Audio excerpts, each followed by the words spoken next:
Julie Garnier, je vois que vous n'êtes pas du tout d'accord. Non, pas du tout. Non, non. non, l'impôt est injuste.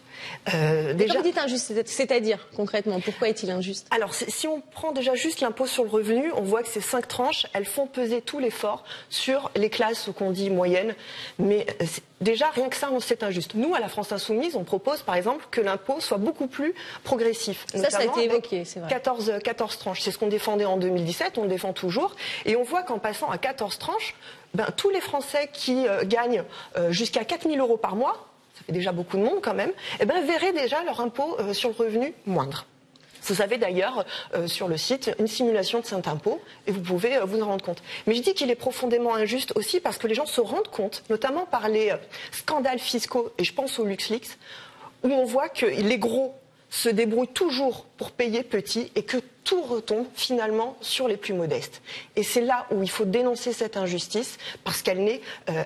elle étouffe finalement notre société parce que ce que ne payent pas les gros, ce sont des hôpitaux en moins, ce sont des places d'université en moins et c'est ça qu'on dénonce. Quand vous dites 14 tranches, ça veut dire aussi rétablissement de l'ISF ?